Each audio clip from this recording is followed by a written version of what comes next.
Okay, Warrant Officer Corey Noel, retired, 2 years.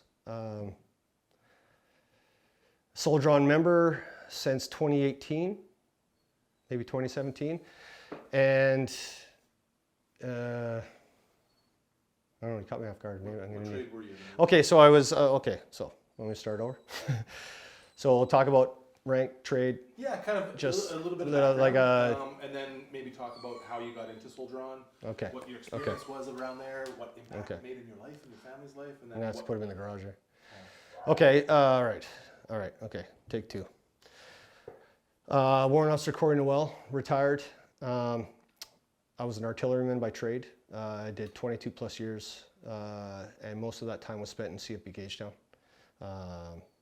I've been to Afghanistan, and I've been all over the country. I've been from the desert to the Arctic.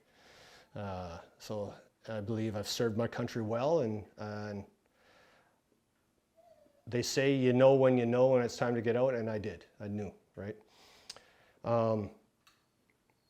I joined Soldier On program in 2018, I believe, and at the time I wasn't signing up for a grant or anything like that. I was signing up because I felt, I knew what was being offered because of a friend of mine who had participated in Invictus Games. And so Jason, it was very rewarding and magical to watch his events unfold, not just when he participated in Invictus, but I also watched him when he participated at the Warrior Games. And can't really describe actually how I felt, but it just felt so good for him to see how it was changing him and what it was doing for him and his family. And when he got back, the ask is try to find that one person you believe would benefit from Soldier On, participating in something through Soldier On. So he called me up and he says, I really think you should apply for the next games. And I was like, in typical fashion, there's more deserving. I'm not there. I don't need it. The typical, answers, right? But it was within a few weeks, it was like still asking me a couple times, and it was finally his wife who was like, Corey, you're going to sit down and we're going to go through this, whether you like it or not. It wasn't that harsh. And so I was like, sure, let's look at the application. And I just remember how it wasn't your typical application, right? It was 4 questions. I can't remember exactly, but it was like, how will Soldier On benefit you? What do you expect from participating in Soldier On? It was 4 questions like that, and you only had those 200 characters to answer. So it was a difficult answer, right? To answer those, trying to be on point and clear as possible, right? So I had his wife, who's a teacher, kind of help me go through, not sounding completely out of it. And then I didn't put any more thought into it. I just like, I'm not going to get selected for this, Jason. It's just, there's more deserving. So sure enough, this was like October-ish, something, September, late September, late October. February the next year rolls around, and it's the day that they're letting you know, regardless if you got selected or not. And he calls me up and he's like, I didn't get selected. And I'm like, oh, that's funny, man. I said, I haven't got anything. He goes, no, you're going to find out today whether you did or not. And I'm like, well, I'm checking my email. I got nothing. All of a sudden, boom, pops up. And so I'm talking on the phone to him at the time, I believe, when I open up the email, and I'm like, it talks about how many people, the 683 applicants. And we are glad to inform you. As soon as I read that, man, I was just over the moon, right? And what a feeling, and Jason, I think he could feel how excited I was through the phone, right? And I was like, I gotta let you go. I gotta call Shannon. So I get off the phone, call Shannon, and she was like, we were both basically in tears talking about it and just excitement. And, and then, fast forward, go to the games. The games were amazing. I met so many amazing people that I had,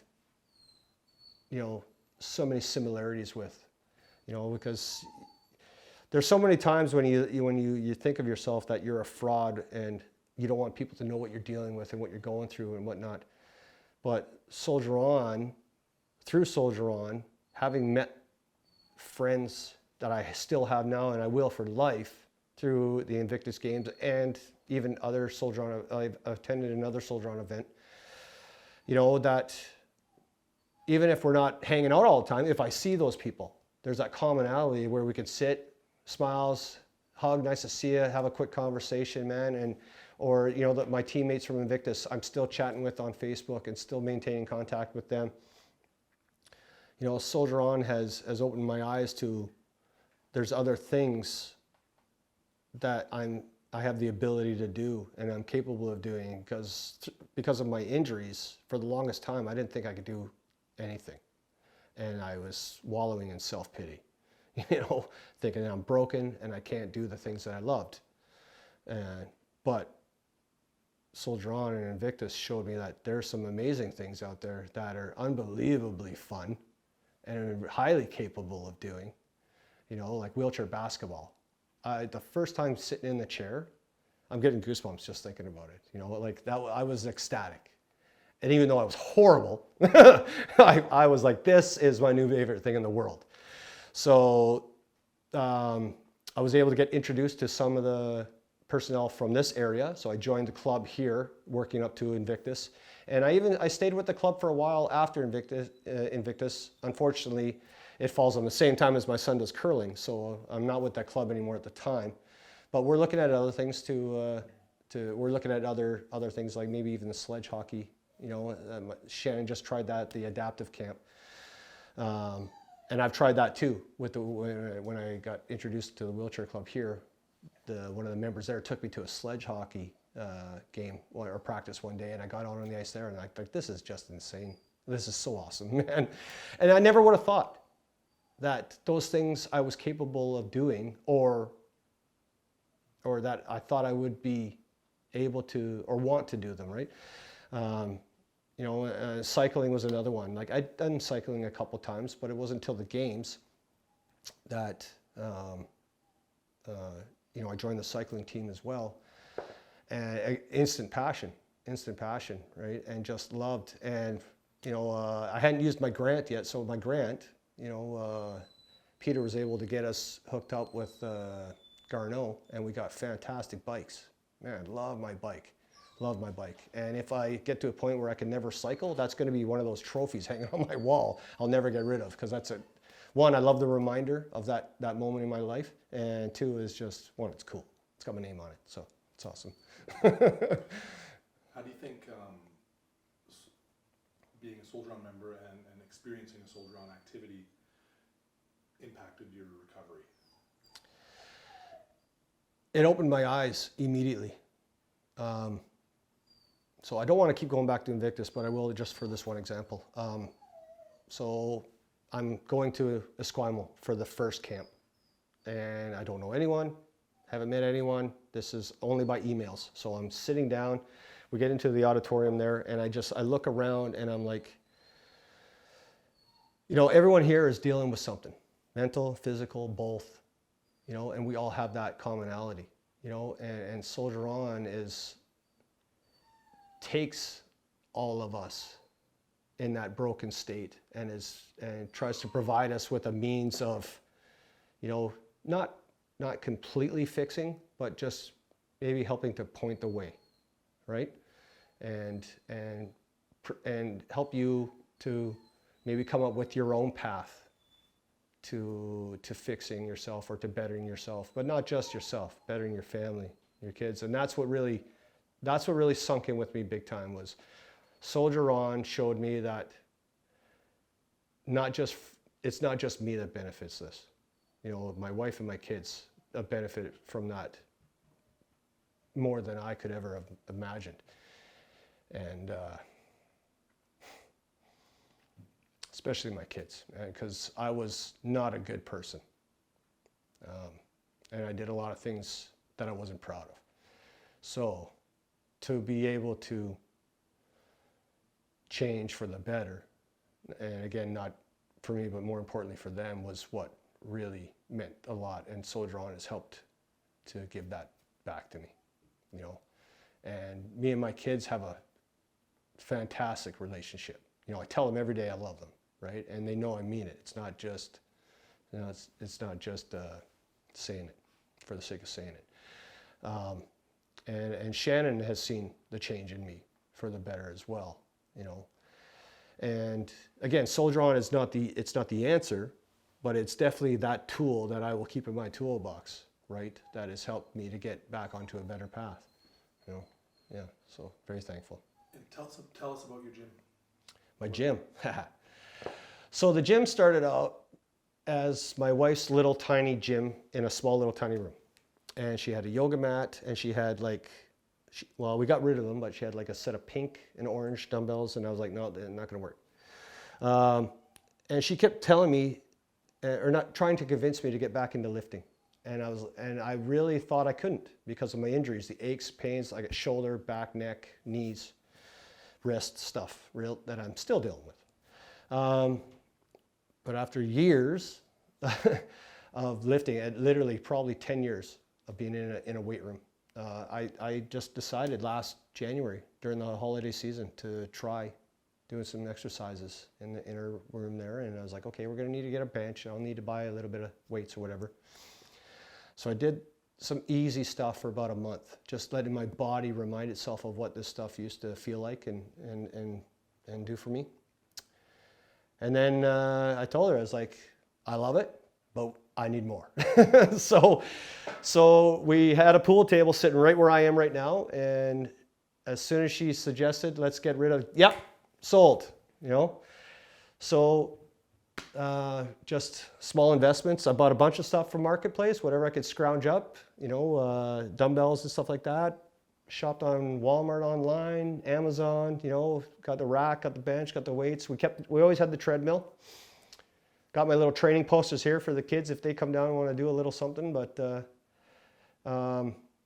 it's been just life-changing to be able to feel how good it feels after coming down. And I can come down anytime I want, you know, and I spend a half hour, 45 minutes, so I'm not missing too much. You know, and I try to get it done before the kids are and Shannon's home from work. Sometimes it's not always the case, but man, you know, like to be able to come down here and it's open to the other half of the room, so I can throw on a Jays game when it's baseball season, or throw on hockey, you know, and I usually crank up some tunes, you know, and hopefully I'm not disturbing them too much upstairs. But it's my office. It's the thing that's really just kind of helped. It motivates me to just keep bettering myself again for my family, you know, and I try to use it through Facebook to motivate others, you know, by just simple posts, maybe a picture of the gym with a motivational quote or something like that, you know, and our whiteboard over here, this has become a thing where me and Shannon leave little motivational quotes for each other. So she's left me one there today. So after I work out, I'll scribble hers off and I'll put my own on there or whatever. And we always try to come up with something unique and something different. So I try to come up with mine myself. I don't know if she's actually looking them up on Google. She probably is. So when you're faced with adversity now, is there a difference in how you respond to that adversity now after a Soldier On experience and after your life has evolved? Huge. Before? Huge. My immediate response before was anger, aggression, and just horrible. Like I never hit, I never any of that, but it was just, I was very toxic towards the family, and Shannon was concerned how it was going to mentally affect the children. And I never realized how long I'd been like that until, you know, I could remember seeing the looks in my kids' eyes, right? But so now, flash forward to now, and after recognizing I needed help and seeking help, you know, outside the home, and then having the gym in the home, I know Corey needs a timeout. Corey's going to walk away. And we can talk about it after, you know, when I've cooled down and when I've had a moment or time to process, you know, and think clearly. Because, you know, in the heat of those moments, the best thing to do is not respond and start talking about it. You know, I need to go clear, be clear-minded and think about it. And I'll sit with each of the kids individually and I'll apologize and I'll explain to them that that wasn't right for Dad to do that and act like that. And my kids are so forgiving. They apologize and I'm like, you don't apologize to Dad, ever. You know, Daddy, you deserve better. And Daddy's trying his hardest to be better, right? And then me and Shannon, we go to the hot tub and that's where we talk it out. And, you know, we talk about how we can improve things and make things better. And I keep reminding her the best thing I need from her is no finger pointing. Don't remind me what I did wrong. Just let's talk about what I can do to make it better. So yeah, with all those, things have gotten a lot easier for me and for the kids and for Shannon. Awesome. Definitely. I guess what's a highlight on your recovery journey? What's something that just you always go back to in your mind as a moment where you can always find strength or positivity? So I just finished the individual time trial in Sydney in the bike race. And apologize about the dogs. And I parked my bike. Corey, can you start that again? Like you just finished the individual time trials. Okay, so I just finished my time trials in Sydney. I parked my bike, I get off, and I was so full of emotion. I got blindsided by Mulrooney. Was it Ben Mulrooney? Got blindsided by him, so I had a quick interview. But I needed to see Shannon. And she was at the bottom of the track at the other end with Jason and Andrew Garsh's family. I go down there, and as soon as I seen her, man, I couldn't even get a word out. It was just hold and just a flood of emotions, man. I must have held her. It felt like an eternity. It was probably 5 minutes. I was just standing there, and we just were so, like that smiley, sobby, just horrible, you know, embracement of emotions. So yeah, that flashes in my mind all the time. Yeah, that was a great moment, and the later on that day when I crossed the finish line for the race, there was me, another one of my teammates, Mark, and there was a Dane and an Australian guy, and we crossed the finish line together, kind of like hands on shoulders kind of thing, riding our bikes. Like that was one of those forever moments. That was my Invictus moment, that one. You know, so those two really stand out to me all the time, and because I've got so much Soldier On and Invictus stuff in here, I get to replay those moments, those fantastic, great feeling moments over as I'm sitting here pushing myself, making sure that I don't quit. You know, it keeps me going, and you know, and whatever it takes, right? So I'd just like to ask if you could address directly somebody who's sitting in their basement, but it's a negative place, and they haven't taken that first step forward, what would you tell them? Oh, so I've told this to a few. You can't be afraid to get out of your comfort zone. You have to be able to embrace change. You have to be able to accept you can't control everything. And you need to be open-minded that this is going to do nothing but be better for you. And I know firsthand, you know, so don't just take my word for it. Believe me, because I lived it, you know. So I believe that if you can accept the fact that it's not going to be easy, but you can embrace it and get out there and try, it's going to be life-changing. Yeah, guaranteed. Incredible. That's not even, I didn't even rehearse that. I don't know where that came from. I'm glad. Can you think of anything else that you'd like to cover? I mean, shit, Corey, that's amazing. Yeah.